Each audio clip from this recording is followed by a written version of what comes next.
Hey everybody, and welcome to Señor's Spanish course, our Unit 1 wrap-up. So don't forget to subscribe to my channel so you don't miss any lessons.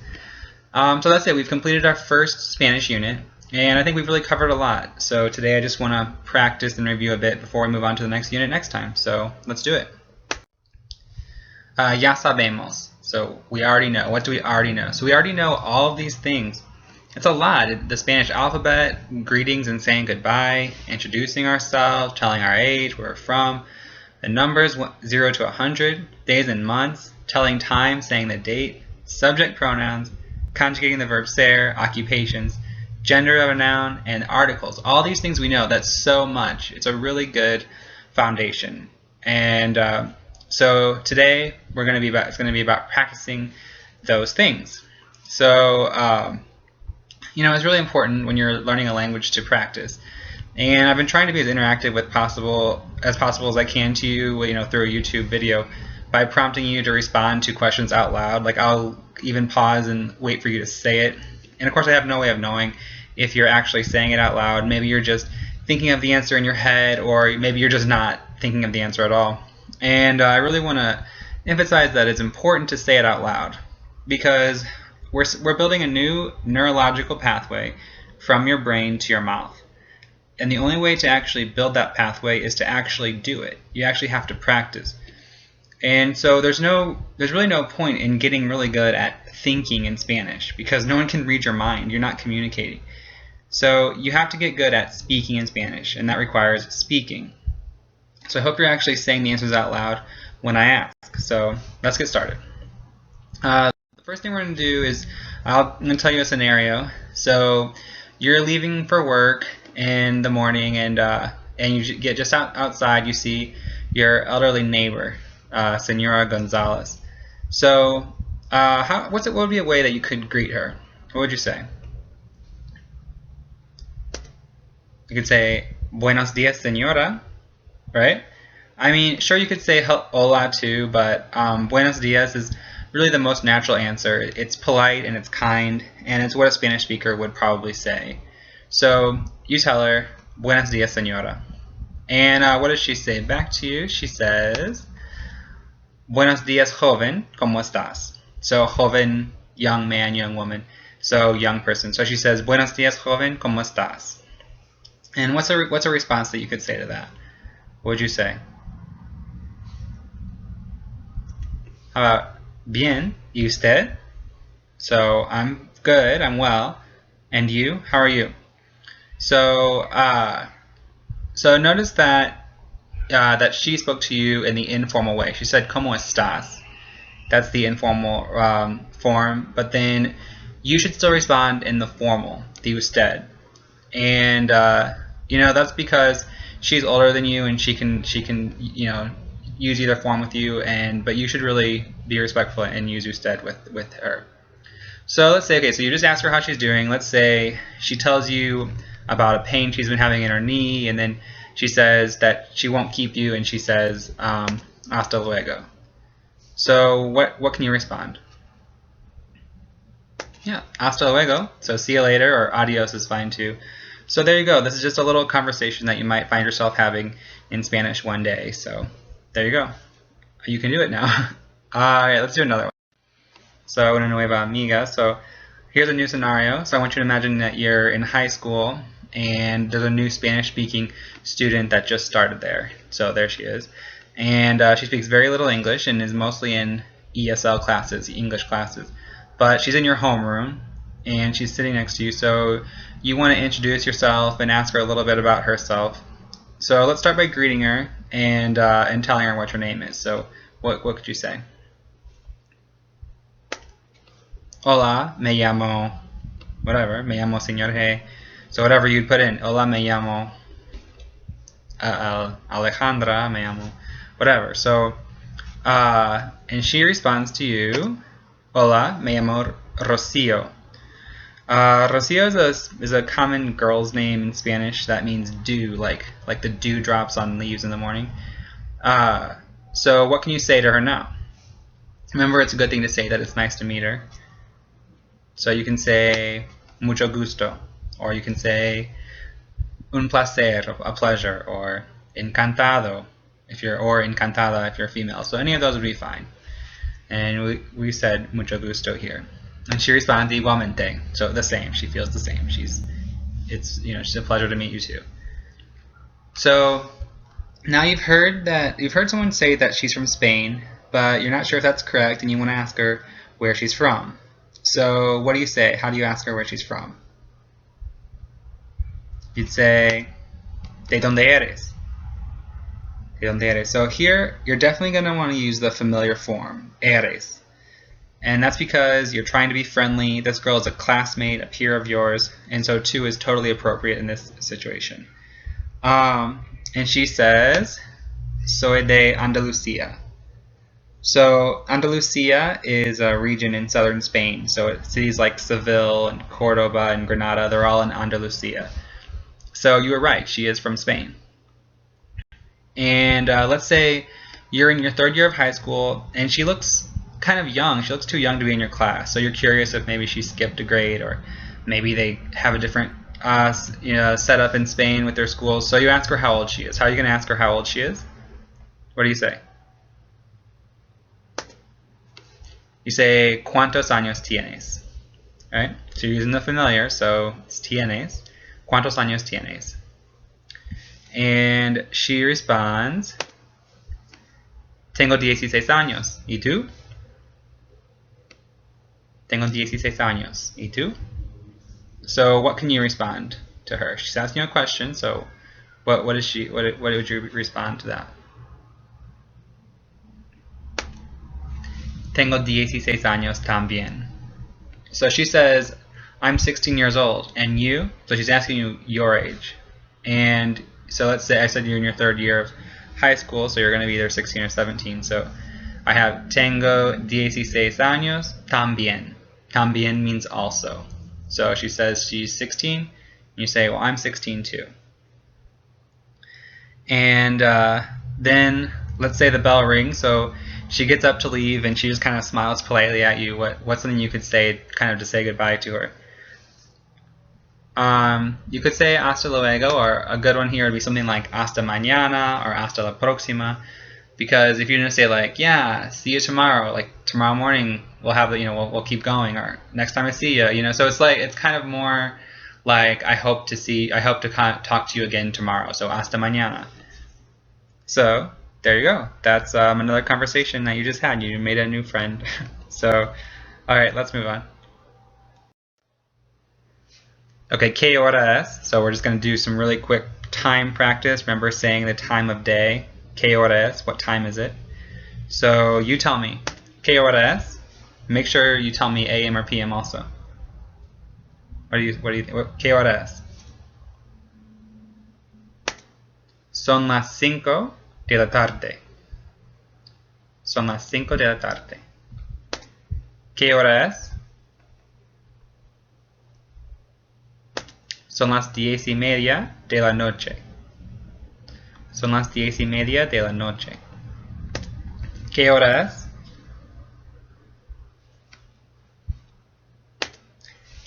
Es la 1:15 de la mañana, or menos cuarto de la mañana. So here it's past the halfway mark, so we jump up to the next hour, which in this case is 1 o'clock in the morning, and then we subtract the number of hours. So it's 1 minus 15. Es la 1:15 de la mañana. The last one, ¿qué hora es? Do you remember that word? It's a special word. Es el mediodía. It's noon. So 12 p.m. is the middle day, the half day. So es el mediodía. It's noon. Okay, ¿qué es la fecha? What's the date? So I'm going to show you a date, and you tell me ¿qué es la fecha? ¿Qué es la fecha? Do you remember how to do it? Es el 3 de agosto. Es el 3 de agosto. It's August 3rd. So remember, for those of you in the United States, it's switched. That the first number is the day and the second number is the month. Don't get confused on that. Alright, let's try another one. ¿Qué es la fecha? Es el 24 de junio. El 24 de junio. ¿Qué es la fecha? Es el 1 de noviembre. Es el 1 de noviembre. So remember that we just say SL, then the number, day, and then the month. Except when it's the first day of the month. On the first day of the month we use primero, the 1st of November. So we say it's the 1st of November, it's the 2 of November, it's the 3 of November, it's the 4 of November. But only in that first one do we change it. So es el 1 de noviembre. It's not, no, we can't say es el 1 de noviembre. We can't say that. We have to say the 1st of November. Es el 1 de noviembre.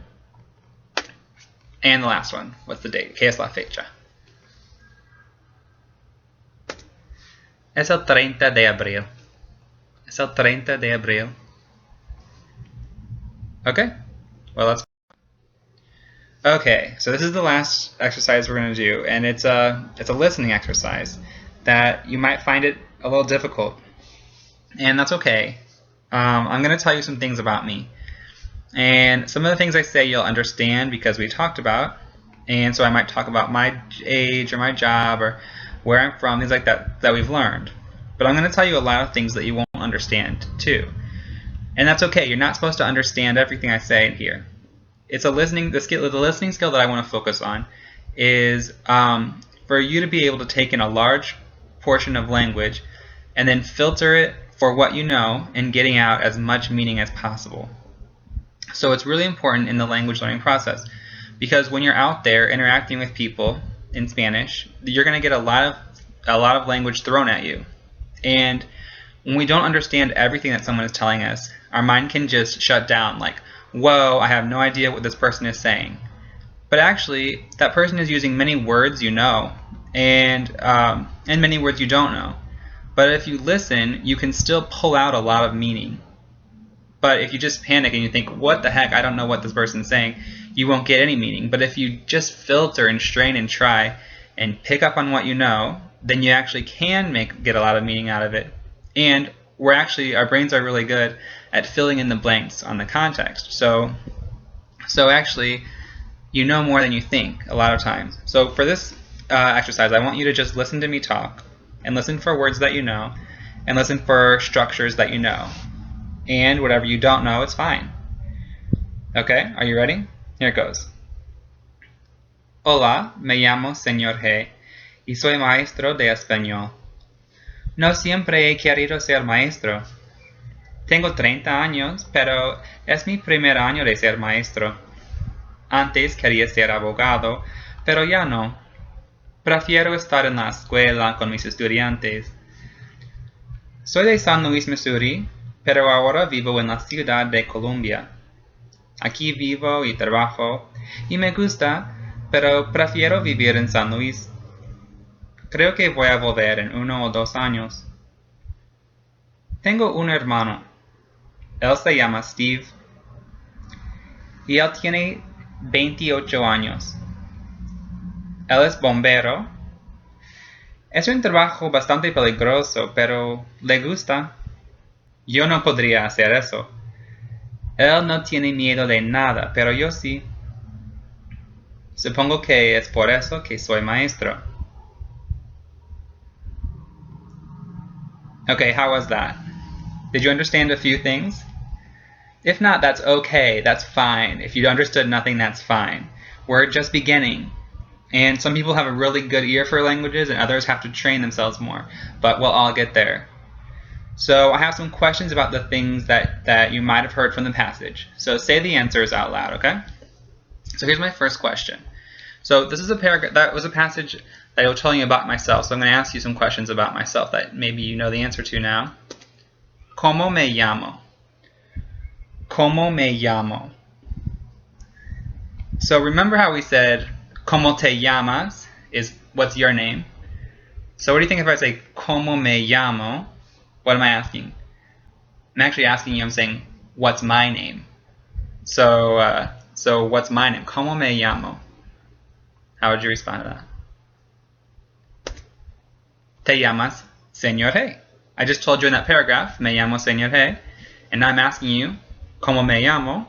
And you can respond, Te llamas Señor Hey. Your name is Señor Hey. All right, next question.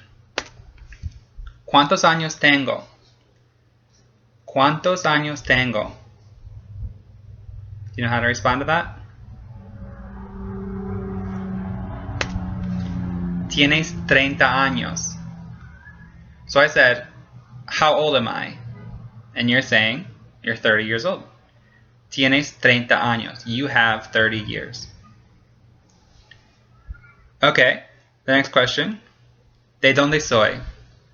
¿De dónde soy? How would you respond to that? Eres de San Luis, Missouri. So I asked you, ¿de dónde? From where? Soy. Am I? Where am I from?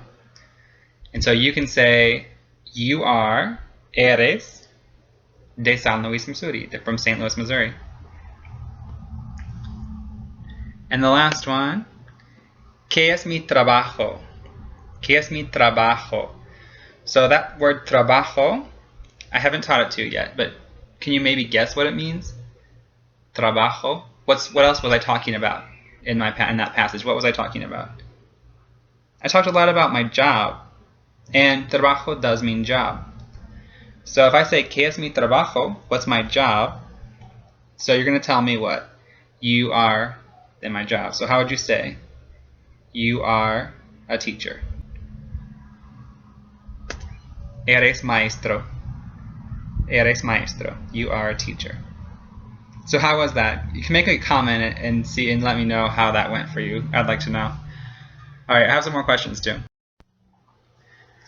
Okay, so I actually have some more questions. There was in that passage, I didn't just talk about myself. I talked about another person as well at the end. Did you hear me talk about someone else? It was mi hermano.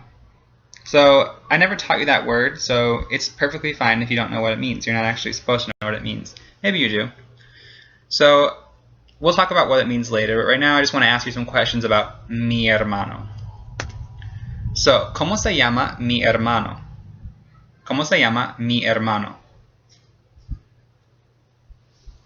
So, what's the name of mi hermano?